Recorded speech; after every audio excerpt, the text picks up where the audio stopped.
Welcome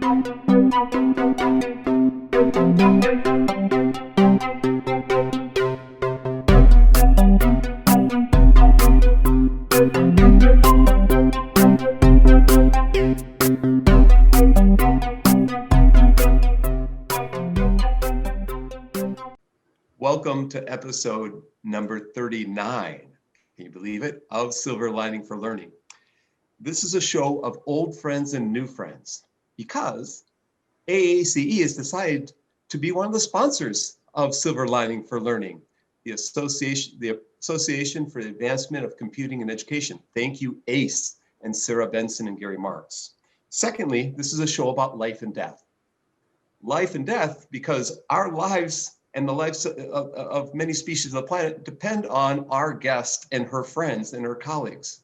But it's also a show of life and death because today was my mother's birthday and she would have been 87 today. She passed away 5 years ago, almost on her birthday, a few days before. So dedicating the show to Joanne Bonk.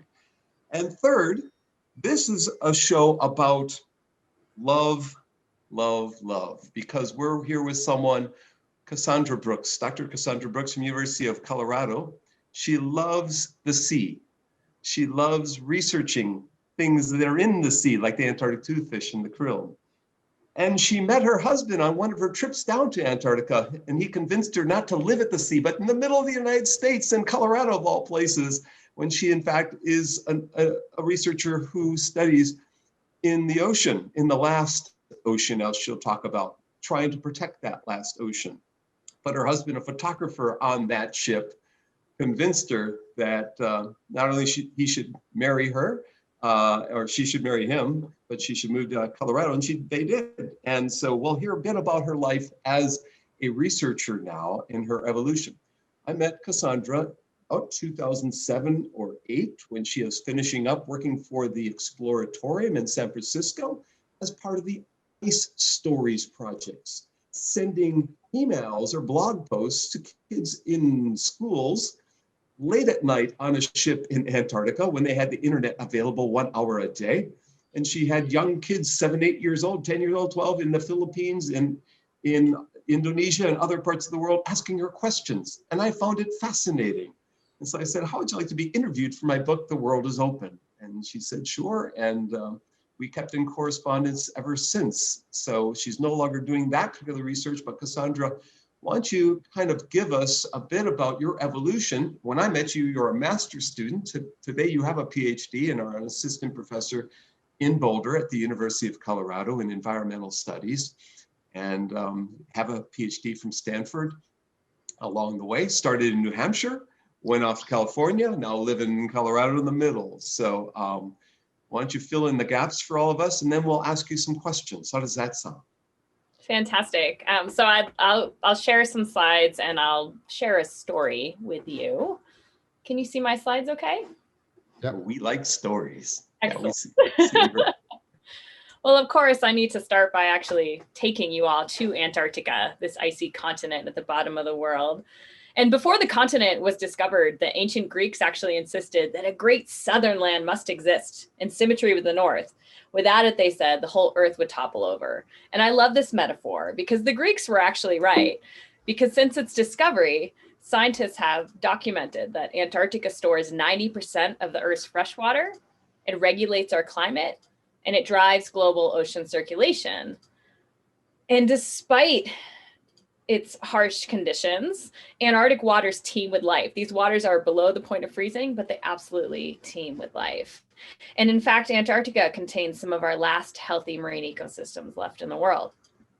Part of the reason we have healthy marine ecosystems is that Antarctica has been protected by ice and remoteness, but also by political will. In the Antarctic, we have a rich history of exploration and science that has created a framework for international collaboration, which actually led to a political collaboration in 1959 and the signing of the Antarctic Treaty. The treaty is an amazing document. It actually sets aside the entire Antarctic continent for the sake of peace and science.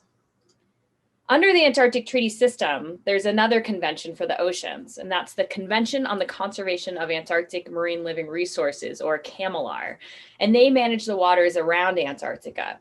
But in line with the principles of the treaty, CAMLAR is considered a leader in marine resource management.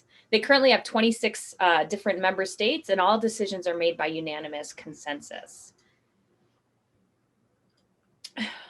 So in line with CAMLAR's leadership, they actually began working towards a network of Southern Ocean protected areas to conserve biodiversity in line with international targets. The Ross Sea Antarctica, the area in front of you on the map, was a priority area. The reason for that is that it was the most productive stretch of the Southern Ocean, supporting disproportionate marine life. And in a global assessment of human impacts on the world's oceans, the Ross Sea actually stood out as being the most intact or the healthiest marine ecosystem left in the entire world. And I wish I had time to tell you about the flood of media that we created around the Ross Sea Antarctica in support of its protection, the efforts to bring the Ross Sea to the policymakers and to the public. The way that we branded, this is with my husband, as Kurt mentioned, with my husband, John Weller, we branded the Ross Sea as the last ocean with an award-winning documentary film and book, the millions of public citizens we engaged in this campaign. And I also wish I had time to share with you the flood of science we generated in support of protecting the Ross Sea. And how in 2010, the United States and New Zealand actually began formally working to develop a proposal for a Ross Sea Marine Protected Area. I wish I could share with you the stories from within the room at CAMLAR. That's the picture in front of you, who meets every year in Hobart, Tasmania to make policy decisions. The diplomatic negotiations over a Ross Sea Marine Protected Area, which went on until all hours of the night as diplomats worked to find a way forward to reach consensus. In the moment, former US Secretary of State John Kerry actually took on the effort for a Ross Sea MPA and decided he wanted to achieve it during his term. The stories we heard from the White House when President Obama incorporated a Ross Sea Protected Area into climate negotiations with China, or the incredible efforts working within Russia to find the political levers of influence, which finally led to consensus. And I wish I could share with you that moment in the room on October 28th, 2016, when after 10 years of working towards this effort, including 5 years of intensive negotiations, CAMLAR finally came to consensus. In that moment, the room exploded in applause, nations were hugging nations, and it became clear that this was not just an environmental win and a gift to the future, though of course it was both. It was like the signing of the Antarctic Treaty as a peace treaty during the Cold War. It was a diplomatic win. And despite tensions between some countries, the Antarctic continues to be an exceptional space dedicated to peace and science. How did we get consensus on a Ross Sea Protected Area? This is a lot of what I actually try to study now. Well, we worked at the intersection of science, policy, and public engagement. And I have to highlight the role of educating a global population of everyone from children to scientists to diplomats. And we did this through the Last Ocean Project, through all that media I showed you that we created. But before the Last Ocean, and even aside from it, since my first trip south, I've always felt compelled to share this place. And as Kurt mentioned, I first did this with Ice Stories, which was a blogging platform for polar scientists through the Exploratorium. And we actually could engage with youth almost in real time. Like I'd be on a ship in Antarctica and able to answer emails in real time to students who were writing to me. Later, I did this for National Geographic, producing blogs and videos, one which went viral across the world, which you'll see later. And it really taught people the essence of Antarctica, I thought. I also use these platforms as entry points to teach about science history, in this case, talking about literally the last tomato that we were fighting over on this 3-month long trip, but then going back to, well, what did the historical researchers and explorers actually have to deal with, you know? We also created blogs on some of the expeditions I went on. We created our own blogs, which we updated daily, and we invited questions, working directly with K-12 schools so that they could engage with scientists who were in the field. And through this blogging platform, we actually sometimes did real-time video as well as real-time Q&A with K-12 schools. Or more recently, I've tried to work to bring people into the room. These international negotiations are confidential, they're private, you can't get into the room. So I try to continue doing blogs and writing to help people understand what happens in the room, how does international decision-making happen? And COVID has brought further international collaboration and without a carbon footprint, which is nice, regarding Antarctica. Here's an image from a webinar that I was in with ocean leaders from across the world. This was for the World Economic Forum. We did some of these for the IUCN and other platforms to discuss further protections in Antarctica. or using Antarctica to inspire engagement. This is a youth group called Earth Echo. It's a youth action group with students from more than 20 countries working on ocean conservation issues, led by Philippe Cousteau. Or my last trip to Antarctica in December of last year, where we used Antarctica as a learning space to teach women's leadership with the Homeward Bound program, which is a program that aims to train a global community of women in science and leadership. So I hope we can delve more today into how the Antarctic, as an international space which belongs to the whole world, is a platform where the world can come together for peace and conservation, but it's also a platform where we can teach and engage with youth, leaders, and women from all over the world. I'll stop sharing now. Thank you. And so you can see Cassandra is part science writer, part media producer, part science communicator, part policy evaluator and maybe policy contributor, and part researcher, and part now academic as an assistant professor. So there's many parts of her all around, but she epitomizes the fact that today, when someone has a position like this, you're dealing in many different arenas, with many different audiences and stakeholders that are involved. And so we might pick up on that. I've got a couple notes down, but I think I want to go to Chris and Young and see if they have a couple of questions for her before mine. Well, I have kind of a comment and then a question. So one of the things that I'm hoping will happen in higher education and even in high school is that students will declare a passion instead of declaring a role, like I want to become an accountant, or instead of declaring a major, like I'm going to take physics. And I can imagine students, including my younger daughter, saying, well, my passion is to save the oceans and to bring them back to what they once were before people started to intervene in them. And of course, what's interesting about that is that then you don't fit neatly into a role, and you don't, certainly, and you don't fit neatly into a discipline. And you talked about the fact that your PhD was interdisciplinary. That said, it's a wonderful vision, but it's not how places are organized right now. And we have to somehow build bridges so that the really exciting things that people are doing outside of the academic structure can inspire people and be brought in to the academic structure. So I'm thinking that some of what you're doing might be to provide hooks for students, hooks for teachers, hooks for professors who might be teaching oceanography 101 or marine biology or whatever, but who need a way to bring your material in to get to those passions.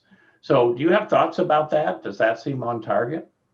Yeah, I couldn't agree with you more, to be honest. And I do teach in my environmental studies department now, and I teach a lot of undergraduate classes and some graduate classes, but my undergrads in particular, they're 18 to, mid 20s, and they are really pissed about the state of the world. Like, they're upset about the future that they're coming into, which is not their fault, right?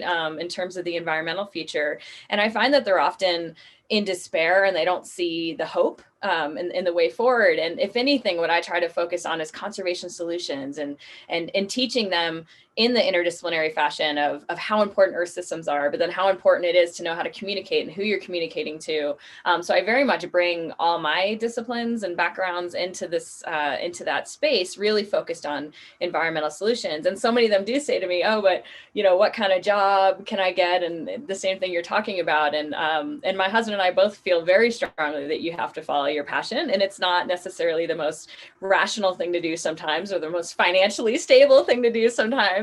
But we're all about, like, find the community that can support you and follow your passion, because let's face it, work is so much a part of our lives, right? And the future really is about, like, it's about the youth and them taking charge, right? So I think we have to support them. We have to have them foster their passion and to know that there are solutions the way forward. And I love interdisciplinary worlds. And I think you're right. We're not there yet, but I really think we're moving towards that, where people understand we have to speak multiple languages. We have to work together, that we can't just work in these silos. So I'm seeing a future that's already more interdisciplinary with the students I'm teaching. And I know they're going to carve that out. So I take a lot of hope in that.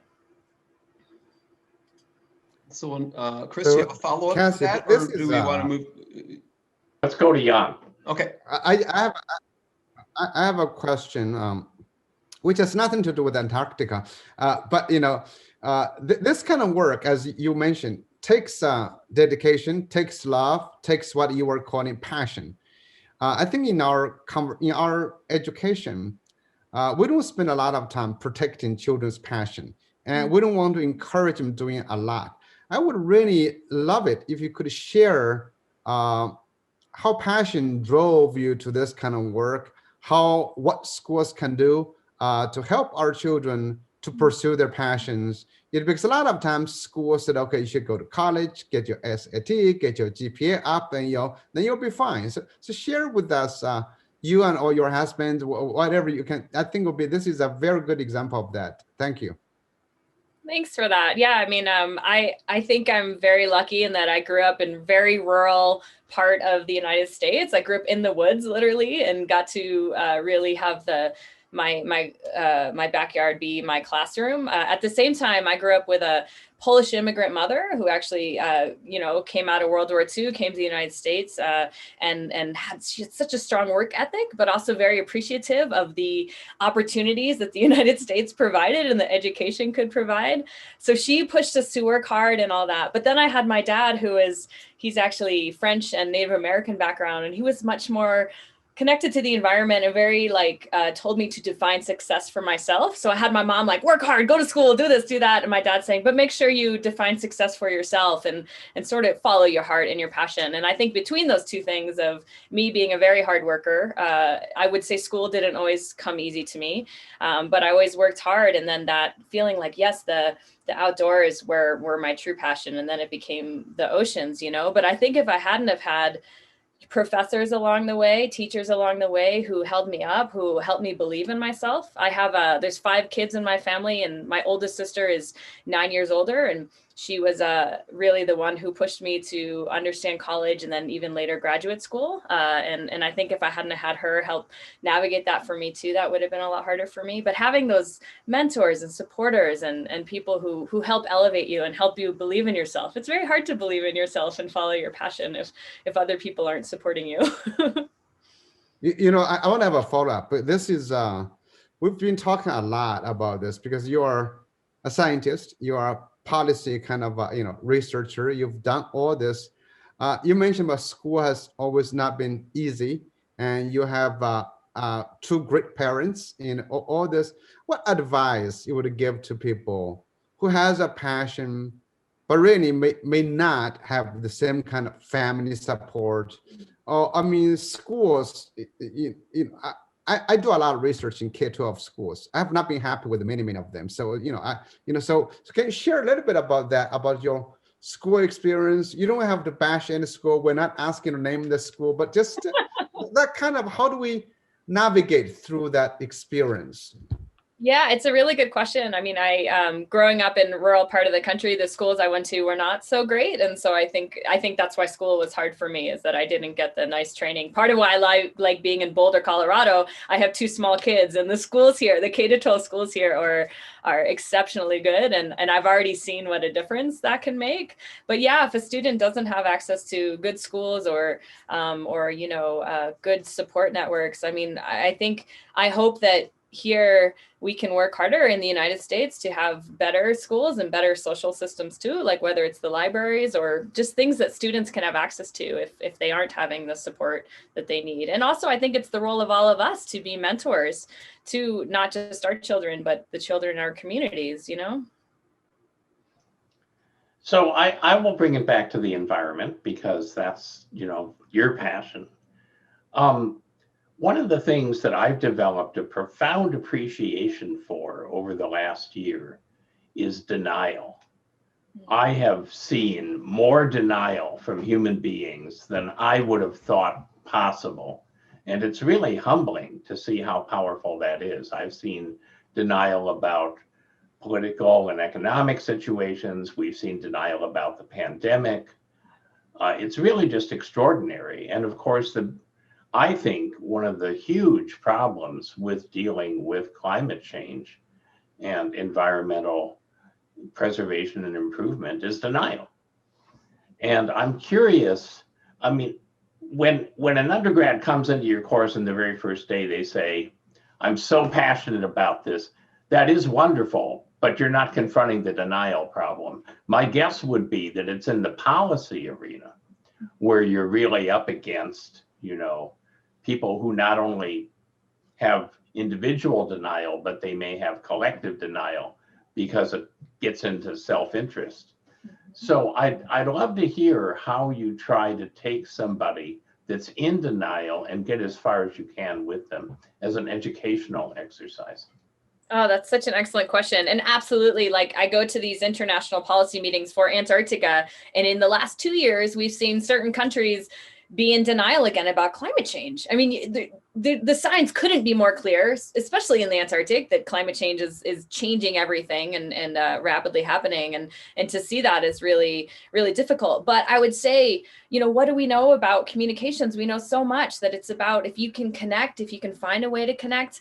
I'm sure you're all familiar with Katharine Hayhoe. I love her work where she's like, your audience, you find the levers to connect, whether it's over religion or family. And that is so true for my husband and I. We found that you can always connect with people about their children, the future, resources, concern over water or fish or whatever it is, that people really care about the future. Almost everybody cares about the future, even if they're in denial about the state of the world. And so I think it's finding ways to storytell, to actually tell people a story that will make them experience a maybe even emotional response, right? To make a plea. And then I've also found, especially in international spaces, that gaining trust, right? If you can, and whether you do that through those human connections, but gaining trust somehow. So not necessarily just throwing statistics at someone, right? But connecting with them and building that sort of trust can go such a long way. That's what I've found anyways. There's a So, follow-up. Go just ahead. following up on that one, the question is COVID. You mentioned about COVID. In many ways, COVID has really helped, the wildlife, has helped a lot, we cut down travel, cut down human activities. Is that I was just wondering, during this COVID time, we are paying attention to this pandemic. How's the global environmental education happening? Which kind of like Chris was saying that, how are the organizations that you know of carry on with K-12 education? You use a lot of these organizations do a lot of extra curriculum work for students. Are they still going on? How did that happen? How did it change? Can you share with us some of the activity?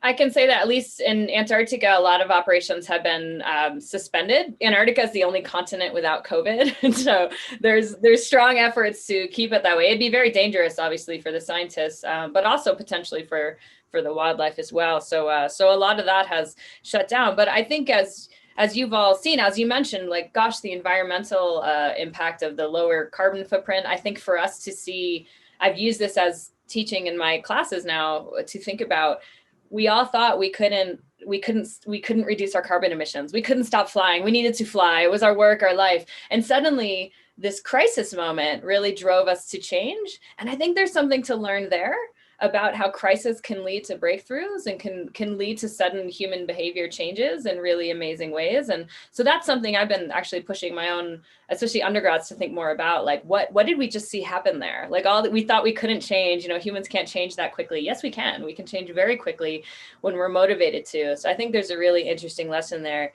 In terms of other teaching, I think I would turn the question back to you all. I don't know, in terms of, I think it's a hard time for students. We are home learning with our kids, and it's they love being home, but they are not learning in the way that kids need to be learning, right? So we are eager for it to be a thing of the past. We have a question coming through from the audience. My friend Dodzi in Ottawa. Tazi Amato. He asks a related question to Young's question. Do we really have only the next 30 years to reverse the course of climate change, as some scientists argue, or does everyone need to move to Canada? No, he didn't ask that.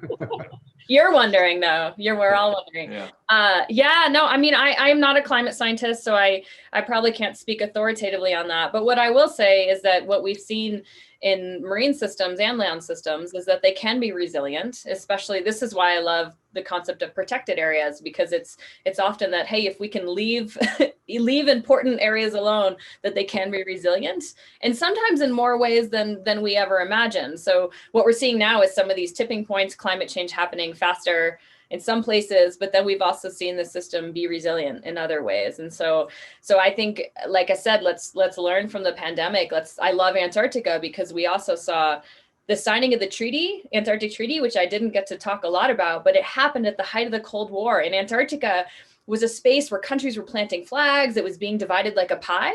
There were actually 7 different countries claiming a slice of that pie. The United States and the former USSR were claiming the whole thing. And there was literally, the United States was sending troops after World War II down to Antarctica to learn how to fight in Siberia. It was a very tense time. And it was countries talking about launching rockets from Antarctica that really freaked the world out. And instead of blowing up the continent or continuing to divide it, we signed a peace treaty. It was like this amazing moment of crisis. And so I think we have a lot to learn from these moments in history. And I hope we can look back on COVID as like, yeah, look at how the whole world changed. And we realized we could be more efficient, or we could be kinder to the environment, in this moment. So you're in policy, Cassie. One thing, when you were describing that peace treaty, you got me really interested in. I'm now at this moment, I'm very worried about geopolitics. You look at today, globally speaking, we're going to have regional wars. You notice that, right? This is, we pulled out of Paris Accord. We are not part of WHO. US is fighting its own. I'm just wondering, from your policy research perspective, how reliable are these global kind of agreement? We're trying to get rid of, all these different things. NATO. I'm so I'm just really getting your policy expertise in understanding this. Yeah, it's a really great question. It's something I think a lot about, because even in the room of international negotiations, I always ask people about that too. What was it like historically? What's happening right now? And people will describe, even around Antarctic negotiations, it feels almost Cold War-like, the tensions between Russia and the United States, the rising voice of China, like what's happening in the world. But I would say, I also talked to a lot of people who have a broader historical context, and they will say that, the world has always gone through these cycles, right, of uprising, and perhaps the US democracy is, I hope it's not dead, but perhaps it is. We know it's going through a pressure point, and hopefully it will rebound, but every empire has collapsed, right? There's always these changes. And I don't know, I've been talking with Indigenous scholars too about it, and saying, in the United States in particular, until we confront our own history of what we've done here and how we founded this country and what we're doing in other parts of the world, and that colonial mindset, that we need to confront that even, right, going forward. So I think there's a lot of work to be done. But I think we're in a period of change, and maybe that's exciting, because we will come out of it, at least humanity will come out of it stronger, I hope. Well, my son is involved. My son Alex works as a digital director for the Center for Biological Diversity, and he just got promoted a second time. So I think I want to introduce him to you, or at least have him watch this recording and think about ways that he could involve you, maybe as a spokesperson for something. Anyhow, it just got me thinking. We'll talk later. Very cool. I'll go back to the Ice Stories project and working with kids and getting young students involved in science, and interested in science by doing this remote teaching in a different way than what we're thinking about remote teaching today. Have you thought about a follow-up event? What technologies, or what idea, has there been any ideas like that popped in your head and said, this would be a cool follow-up to that particular project? And Yes. What would that be? Yes, absolutely. We have come such a long way. That project was for an international polar year that happened in 2008, 2009. It was funded by the National Science Foundation. And they sent, scientists who were already going to the Arctic and the Antarctic, the Exploratorium basically outfitted us with training and cameras and all that. But, we didn't have good satellite access back then. And now we do. Now we literally can send videos from Antarctica. We can have live cameras. There's so much more we can do, not just from the education, but from the science perspective as well. Like now we are seeing some researchers actually using satellite imagery and engaging with citizen science, including children, like count the seals, count the penguins, and be involved in science. So I think there's so much more now, Kurt, that we could be doing. And what we love, like my husband and I have been talking about how cool it would be to have, something that's more immersive so that people get almost that experience of being in Antarctica without going, right? Because we don't actually want tons of people to go to go there. So yeah, just more immersive experiences, whether that's through, virtual reality. Some of the groups we work with have started doing some really cool virtual reality work down there to get people that experience, right? So. Well, that's Chris's expertise. So you'll want to have a follow-up with Chris after Awesome. the show. And the audience who might be watching this later, who are watching it now, I want to put up in the blog post that we made for the episode, we have various articles from Cassandra. We have various videos, and I'm going to be showing a couple of these videos. It may not work, but I want you to let you know that you can go to the silverliningforlearning.org site and look under episodes. And there are amazing articles in Nature and in The Conversation and, in local news, in Colorado news. I mean, it's really interesting, US news. So you are really making a wide and varied impact here, because it's not just publishing your research, it's, having a chance to talk to, parents down the street, what's happening. So. Anyways, I'm gonna try. Before I do this, you went quickly over some things. Is there anything that you want to say that you passed over that you felt that now in retrospect you want to mention? And especially when you passed over the media, all the media blitz that have been done. Does our audience want to read? Is there one or two articles that you want to point out for our audience that they might want to take a look at? I think just thelastocean.org is a website that has a lot of our media that we produced when we were working on that project. We got the big protected area we wanted to in the Ross Sea, so we are not actively updating the site, but you can get a sense of all the media that we created. And during that time, we gave talks to everything from, third grade classrooms to international diplomats, So I think wait. You saying we got, when did that happen? So explain what did you get?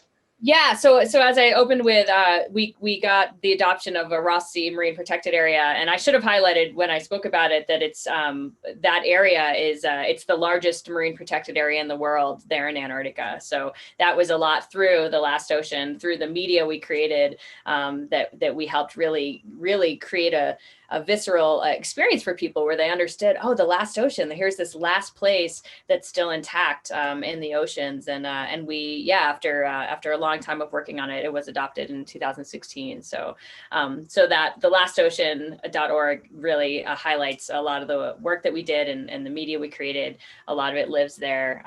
But we don't need to keep it active because we're good. We need to protect more, what's the next protection, so. Exactly. In the second video, you'll hear some of that. So the first video will be Cassandra's 1-minute overview, and her husband did this.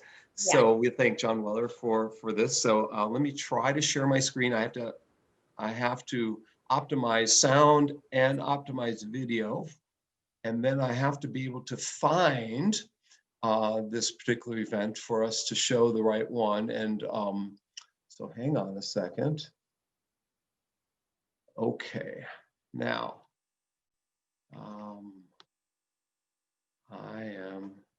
you can all see this. I guess you can see my screen here, and my stupid internet is, hang on. I'm trying to get this to show. And can you see that, Cassandra? All And life can you hear depends that? on Antarctica. Can you And hear that, Cassandra? Or no? yes, can hear it. You could hear that. Okay. All right, good. Hang on. I'll try this again. The Southern Ocean. The region stores the majority of the world's fresh water, regulates our climate, and drives global ocean circulation. And despite its harsh conditions, Antarctic waters teem with life. But this thriving seascape is suffering. Our current climate crisis threatens to unravel the intricate Southern Ocean ecosystem. And as animals struggle to adapt, they're also facing increasing pressure from commercial fisheries.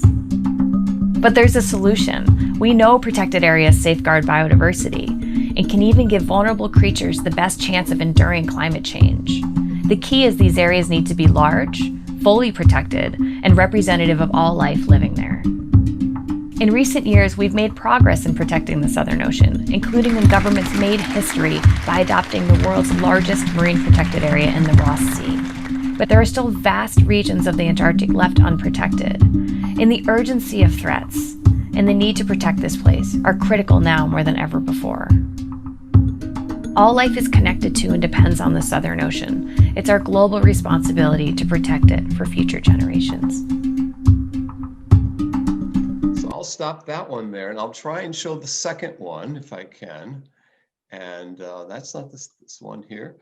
Cassandra, can you hear this? Could you hear that, Cassandra? Yep, sounds good. Okay, great. I'm going to show about the first 2 minutes of this one. That one. Climate change is an all-encompassing presence. It influences every decision we make in the scientific, humanitarian, and political arenas. While the situation is dire, the good news is we have a real opportunity to make a tangible difference. We just need to turn our eyes to Earth's last wilderness, Antarctica.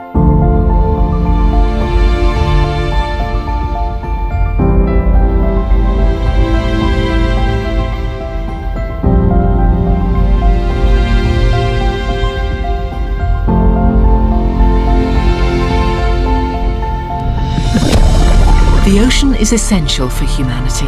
It regulates the Earth's climate, provides us with 50% of the oxygen we breathe, clean energy, and food security. And it aids in the mitigation of climate change. But not all of the ocean is created equal.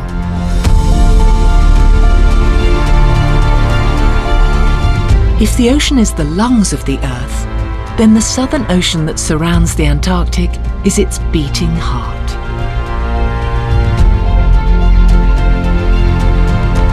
Because it drives global ocean circulation, the Antarctic Southern Ocean is indispensable to regulate our planet's climate and to disperse species and nutrients.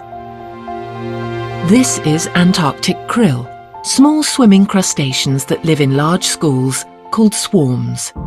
They won't get to be more than 6 centimeters long or weigh more than 2 grams. But don't be fooled by their size. Antarctic krill are mighty. In terms of biomass, krill are one of the most abundant animal species on the planet, and yet they are under threat. Antarctic krill are the main prey species supporting the Southern Ocean ecosystem. They are essential for whales, seals, penguins, seabirds, fish, and squid. Due to their massive swarms and daily vertical migrations, they are critically important in biogeochemical cycles, transporting nutrients, driving primary production, and influencing the carbon sink. Antarctic krill are the fuel that propels the Southern Ocean's system at adapting to a changing climate. Greater protection for the Antarctic Peninsula region will also directly benefit human survival on the other 6 continents by preserving the delicate balance that depends upon Antarctica's rich and essential ecology. So I'm going to show pieces of the third one and final one. This is Cassandra's production, created it was stop motion video and shown in CNN, and therefore 800,000 people have watched this because CNN link to it. Chip can talk about this after. So let's see if you can hear this. Sandra, can you hear that? I've been on an icebreaker for almost 2 months now, traveling through the Ross Sea, Antarctica.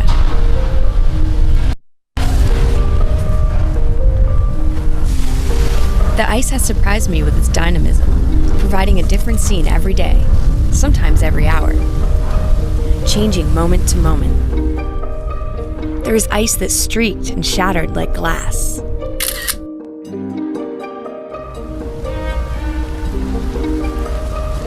Ice splitting along hidden seams.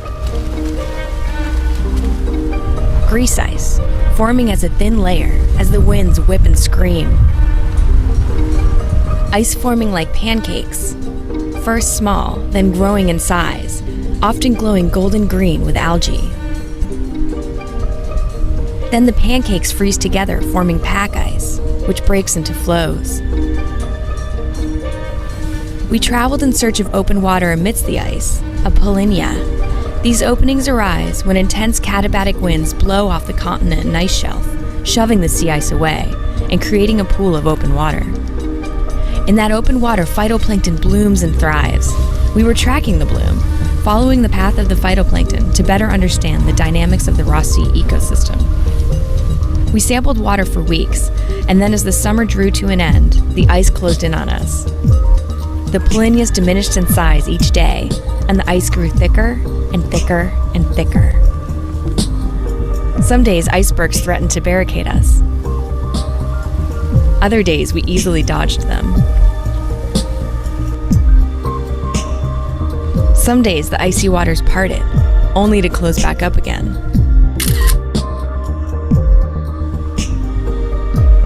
The Antarctic night grew longer with each passing day.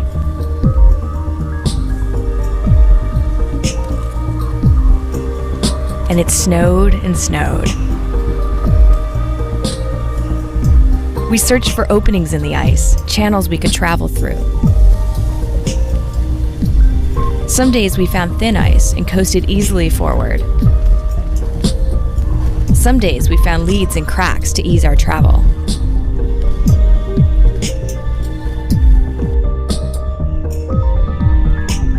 Some days we got stuck. I'm going to go to the very end of this and then stop this so we can get a sense of what's, let's see if I can get to the part I want to show at the end here. The ice edge is a very busy place.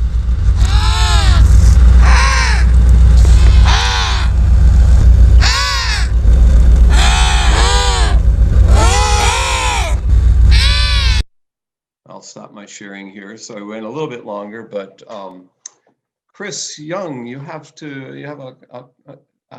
Chris has a question. Well, I'm trying to pack in all the dimensions that you represent here. So I know that we just finished videos about the Antarctic and climate change and environmental crisis, but actually I'd like to make sure we get to women in science. And you said earlier something that I encounter as well in my teaching, which is that it's easy for people to come in and feel a sense of despair. And because you have to understand the problem before you can formulate solutions, that despair only deepens as people start to see that, if I can say this, the tip of the iceberg is what they understand, and most of the problem is now unfolding in front of them. And then if you're from a population that's been marginalized, like women or many ethnic groups or neurodiverse people,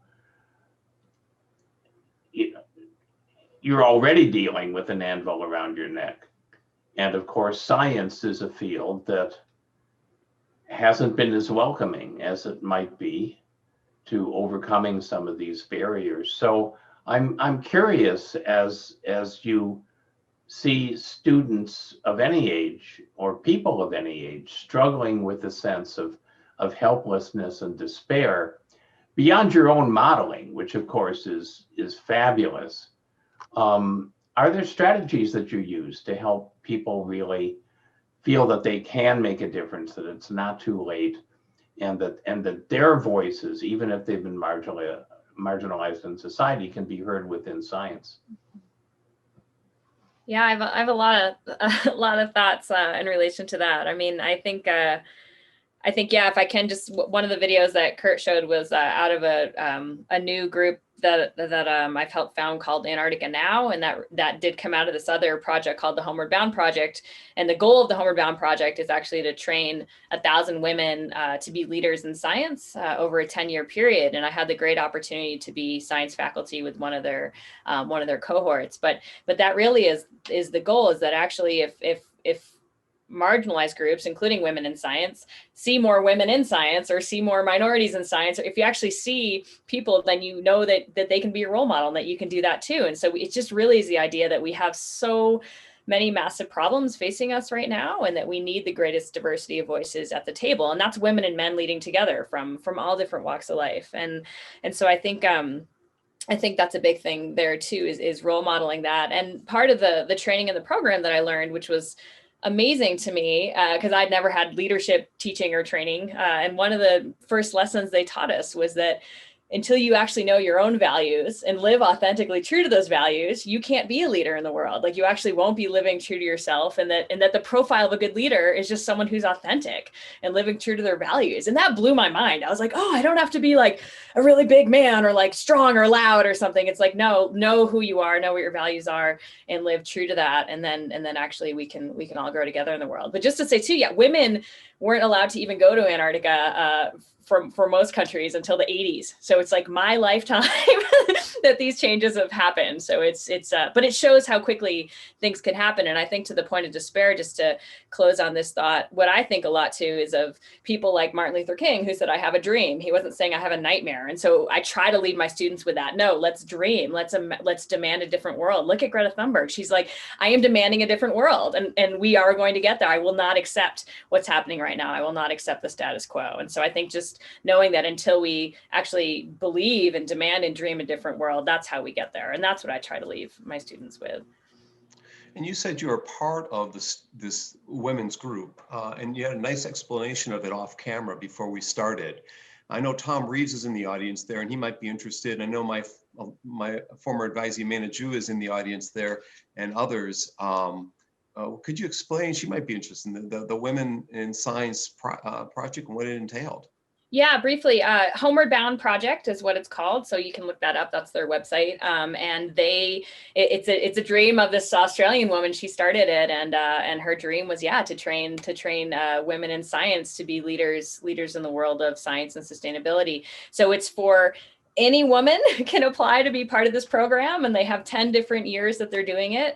So they're in the middle of their 5th and 6th year. So there's still plenty of time. And the trip I went on was it was 111 women. We were from, I think, 30 something countries, from ages 23 to 78. I mean, absolutely amazing diversity of women on board. And it's a year-long program where they get trained virtually. They get trained in strategy and well-being and visibility. Women are very bad at being visible. So how do we be more visible, as well as science and leadership? And then the year-long program ends with a 3-week expedition to Antarctica, where you get to be removed from your day-to-day life, which was a dream for me, I have to say. And you get to be in this community of women and be trained really deeply and intensely, again, in leadership and well-being and strategy and visibility, and to be, of course, in one of the most beautiful places in the world, and to you really feel alive in Antarctica. I can't stress that enough. You truly feel connected to the world and alive. So about 100 a year, women a year, for 1,000. 80 to 100 a year. That's right.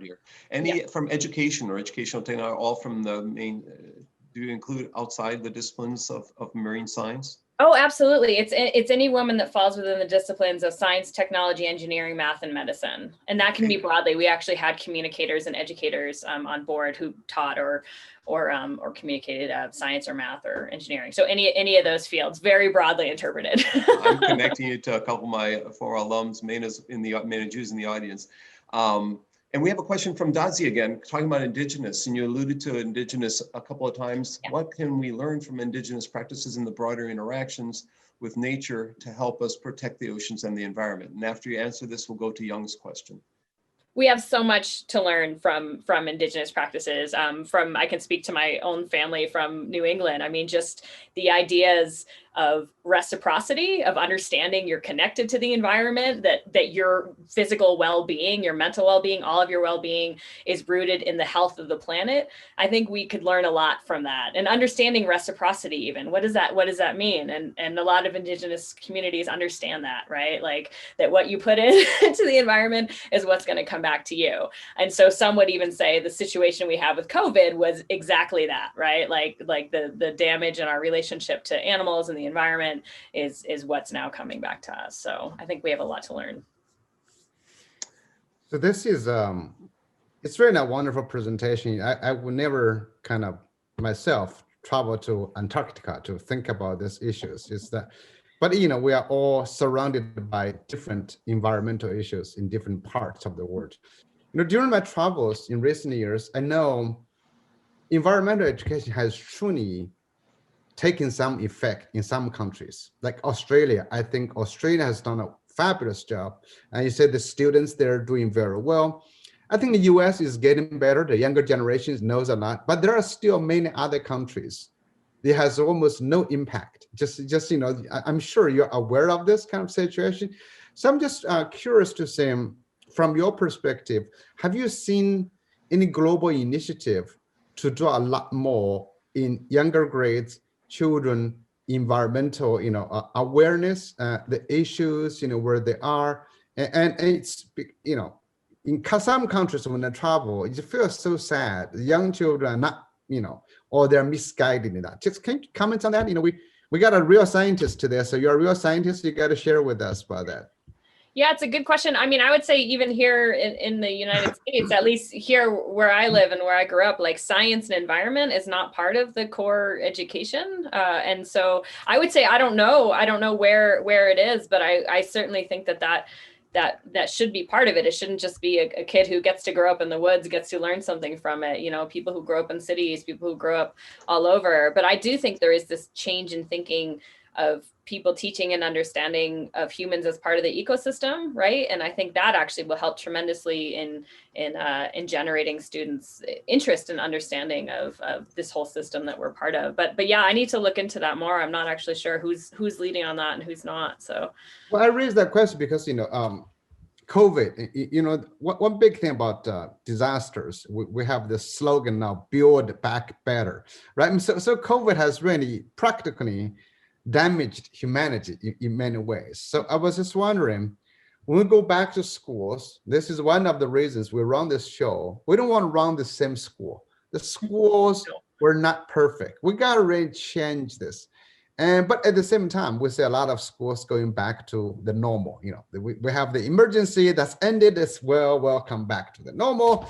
But there's really no normal. So I was just really hoping to get some policy conversations, because we got a lot of educators who's in education. I'm so happy that Kurt have you here, and just to share something from outside. What kind of schools do you think you want to build? I know you have 2 children, and what kind of, how do we build a school with the environment? How do we build a school that's globally connected? How do we build a school that keeps the video from Antarctica or from other places? Because people go to Antarctica, I admire them a lot more, than people going to some other places for entertainment, like Himalayas, or that.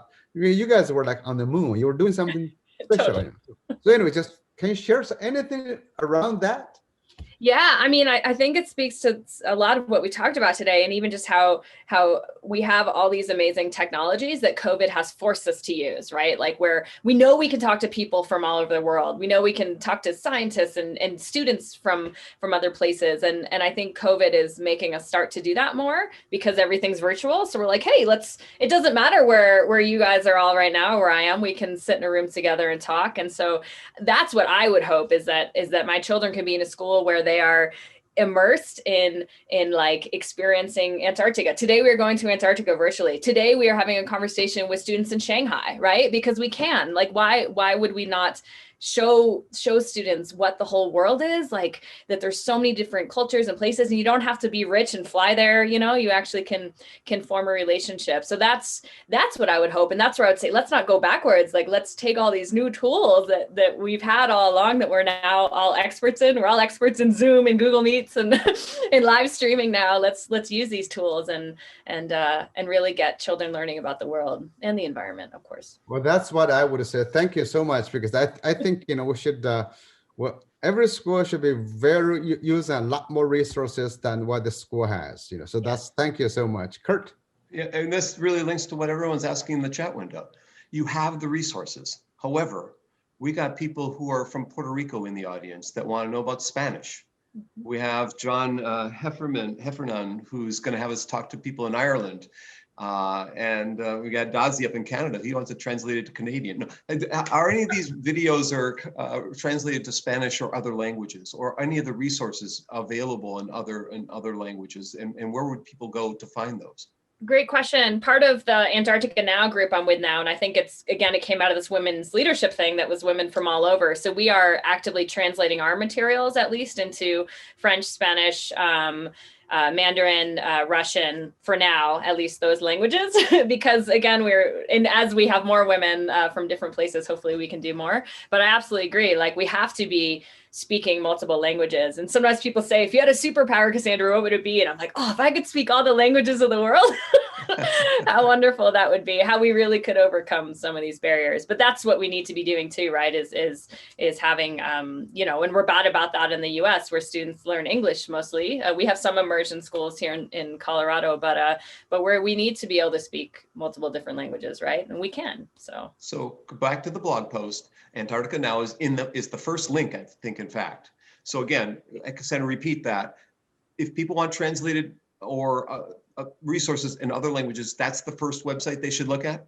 Yeah, that has, and I think we are probably one of the first groups trying to do that, you know, of having it in multiple different languages. There are some other more obscure stuff that people can email me directly. I'd be happy to. We did make policy reports with another group called the Antarctic Ocean Alliance in multiple different languages, including Korean. But yeah, we need to do more of that, because it's just Antarctica. It's an international space. Like, we have to be speaking to the world. So. And learning's just right now. This is what, even after COVID, we're going to see increasing use of the technologies that people have been using for the past year. Yeah. They're going to want to do hybrid forms of learning and utilize those rich resources that you've got. And with a young person like you, you'll be continuing, you're a media producer, and you'll be continuing to develop. And so we'll all be watching you and hoping that you come up with even more things that I can use. So I have we have 3 minutes left. I have one final question, quick answer maybe. What's next for Cassandra? What's your goal 5 years from now to have accomplished? Great question. I never thought I'd be a professor, I have to say. Like, even when I went back for a PhD, I wanted to very much work in science policy. And then I ended up in this wonderful position. And I'm learning that as a professor, you actually can do so much, especially in my school, in my department, very interdisciplinary. They're very open to me being the strange person I am who wants to work at the intersection of science and policy and public communication. And so I hope to keep doing all of that. I hope to continue publishing science on Antarctica, to continue engaging in policy discussions in the Antarctic and beyond, for sure. And I hope if anything too, that I actually can do more of the communication and media and sort of a global education piece. Because I think as an early career person in a tenure track position, everyone's saying grants and papers, and I'm like, yeah, but I want to be in that space where I'm actually communicating to the world. So I've actually been written into a few grants where I get to focus on media and communications and that piece of it. So I'm actually really excited to play that role at my university in some way. So. Well, Robert in the chat window is asking about replication of these materials, and hope maybe you can come up with a paper about how rapid prototyping of all this. If you are worried about tenure, we have full professors here. Chris, at Harvard, and Young at Kansas, myself at Indiana, and we got Tom Rees from the University of Georgia. You've got it all, so just get those 4 letters. You're well qualified. You should be, and already you should be an associate professor. But I want to thank you for hanging out with us in our humble little show, weekly show, Silver Lining for Learning. It's an honor to have someone who's been all around the world, literally. And actually to have, I didn't mention this, I met your shipboat captain when I was in San Francisco a couple of years ago, and he was interested in MOOCs of all things. So, you know, it's a small world that it is. Indeed. And it's an even small world when I'm going to talk about a show we have coming up in January. So Silver Lining for Learning next time, we'll have a reflection of the team. So come next week at the same time, and you can hear our team reflection about, we've had 6 shows, 5 or I think 6 instead of having just 4. So we've got a lot to reflect on, and we got a lot about the future to reflect on. So if you want to hear about that, if not, in our January show, we're working on January 9th show, but the 16th, we've got in the can, we've got a famous penguin researcher who's been researching penguins for 15 years with, she's a K-12 teacher from Fresno and has the NSF grant money to observe penguins, and she sends that to 300 odd schools. Cassandra knows her, so I thought Cassandra can get the last word in today's session. So Cassandra, would you like to say something about Jenny Pennicook? Yeah, Jean Pennicook is amazing. She to be a teacher who then actually got to go and do research in Antarctica. I think, and she will have amazing stories to share with you about how she's brought that Antarctic science into classrooms and brought children basically virtually down to Antarctica. So I'm so excited you get to have her. Thank you so much for having me here today. It's been such a pleasure to chat with the 3 of you.